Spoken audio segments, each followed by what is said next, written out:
Good morning बच्चों। कक्षा 12 भौतिक विज्ञान खंड ख। आज हम तीसरा पार्ट लेकर के आ रहे हैं। तीसरे के पार्ट में आपको बताने जा रहे हैं निर्देशांक ज्यामिति की चिन्ह परिपाटी। निर्देशांक ज्यामिति की चिन्ह परिपाटी।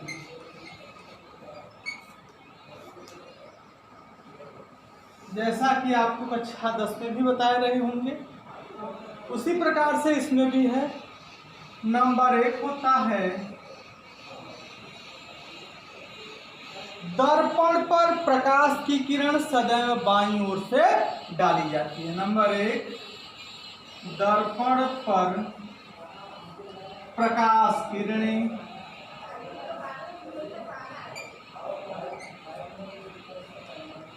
सदैव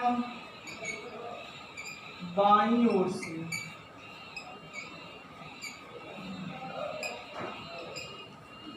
डाली जाती है। नंबर 2 है आपतित किरण की ही दिशा में नापी गई समस्त दूरियां धनात्मक चिन्ह के साथ ली जाती हैं।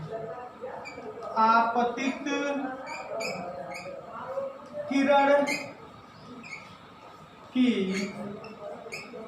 दिशा में मापी गई समस्त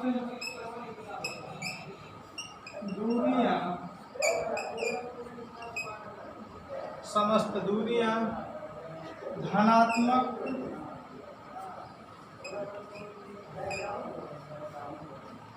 चिन्ह के साथ ली जाती है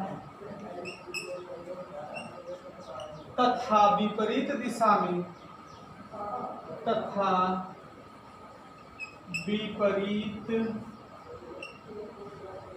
दिशा में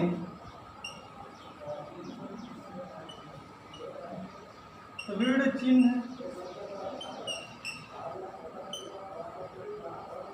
के साथ ली जाती है।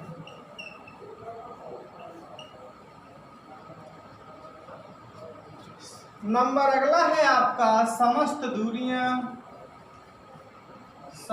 दूरियां दर्पण के ध्रुव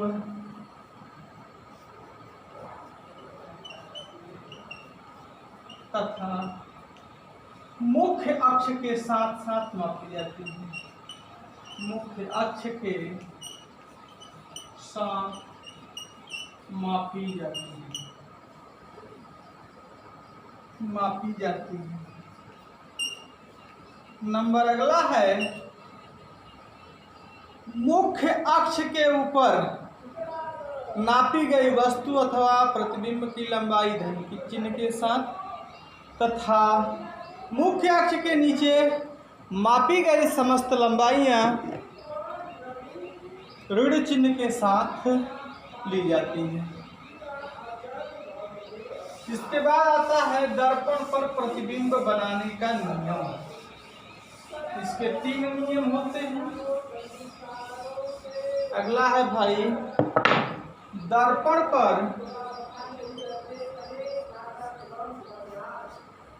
प्रतिबिंब खींचने का नियम। दर्पण पर प्रतिबिंब खींचने का क्या नियम होता है भाई? नंबर 1,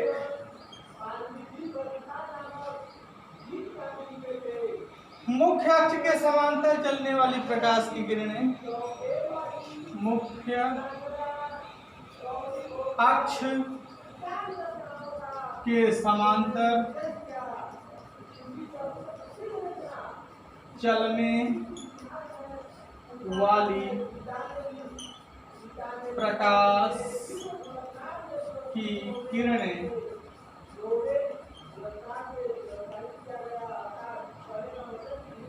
मुख्य फोकस से होके जाती है, मुख्य फोकस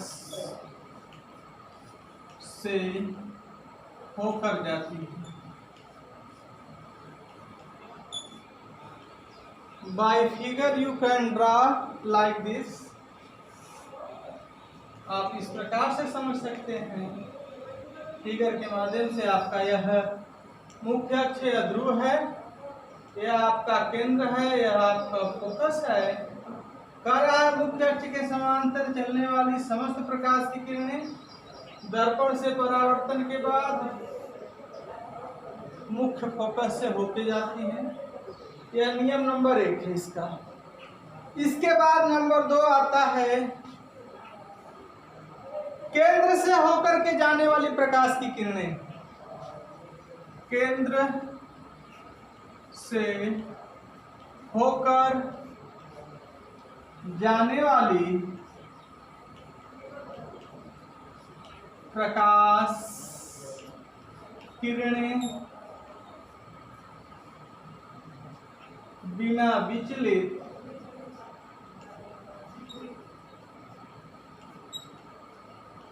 एवं विस्थापित हुए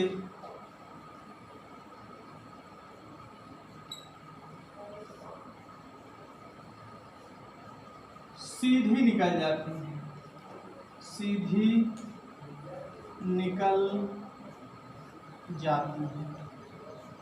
कहने का मतलब जिस मार्ग पर से जाती हैं उसी मार्ग पर वापस लौट आती हैं। केंद्र से होकर के जाने वाली समस्त प्रकाश की किरणें जिस मार्ग से जाती हैं उसी मार्ग पर वापस लौट आती हैं। नंबर 3 है आपका मुख्य फोकस से होकर के जाने वाली प्रकाश की किरणें दर्पण से परावर्तन के बाद मुख्य फोकस से होकर जाने वाली प्रकाश किरणें मुख्य फोकस से होकर जाने वाली प्रकाश किरणें दर्पण से परावर्तन के बाद दर्पण से परावर्तन के बाद मुख्य अक्ष के समांतर हो जाती हैं। मुख्य अक्ष के समांतर हो जाती हैं। कहने का मतलब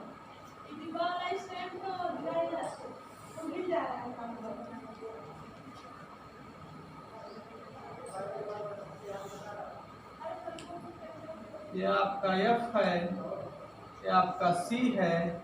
यहाँ से होकर के जाने वाली प्रकाश की किरणें मुख्य अक्ष के समांतर हो जाती है ऐसे। ये 3 नियम है, इन 3 नियमों को लगा करके हम दर्पण पर प्रतिबिंब खींच सकते हैं। अब इसके बाद आपका आता है अवतल दर्पण द्वारा प्रतिबिंब का बनना। इसे हम केवल मौखिकली आप लोगों को बताते चल रहे हैं, किताब की सहायता से ध्यान से देख लीजिएगा। मौखिकली हम फिगर बना करके इसको ड्रा कर दे रहे हैं। नंबर 1, यदि वस्तु अनंत पर स्थित हो तो उसका प्रतिबिंब मुख्य फोकस पर वास्तविक उल्टा तथा आकार में वस्तु से छोटा बनता है, लाइक दिस। यह आपका F है, आपका C है। यहाँ कोई इन्फिनिटी बिंदु है, यहाँ कोई वस्तु रखी गई है। तो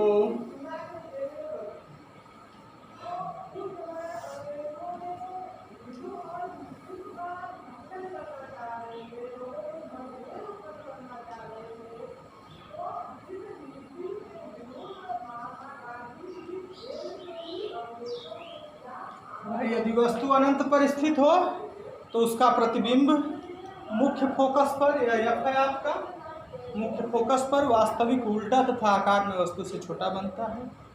इसके बाद यदि वस्तु वक्रता केंद्र तथा अनंत के बीच में स्थित हो तो उसका प्रतिबिंब मुख्य फोकस तथा वक्रता केंद्र के बीच में वास्तविक उल्टा तथा आकार में वस्तु से छोटा बनता है। फिगर देख लीजिए।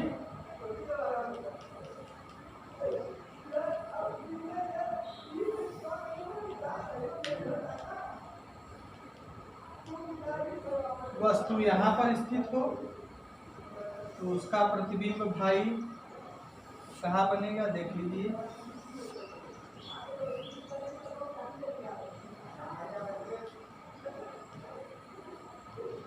यदि वस्तु अनंत तथा वक्रता केंद्र के बीच में स्थित हो तो उसका प्रतिबिंब वक्रता केंद्र तथा मुख्य फोकस के बीच में वास्तविक उल्टा तथा आकार में वस्तु से छोटा बनता है।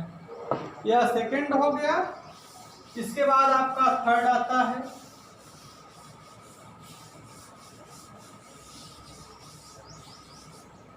यदि वस्तु वक्रता केंद्र पर स्थित हो। नंबर थर्ड, यदि वस्तु वक्रता केंद्र पर स्थित हो तो उसका प्रतिबिंब वक्रता केंद्र पर ही वास्तविक उल्टा तथा आकार में वस्तु के बराबर बनता है। देख लीजिए इसको भी।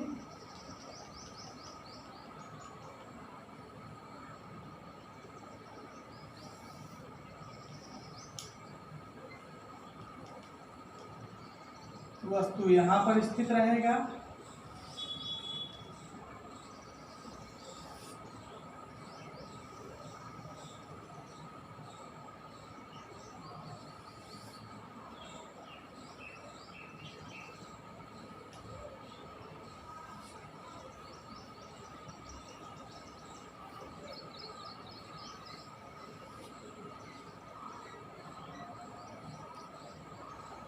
यदि वस्तु वक्रता केंद्र पर स्थित हो तो उसका प्रतिबिंब वक्रता केंद्र पर ही वस्तु के बराबर वास्तविक उल्टा बनता है।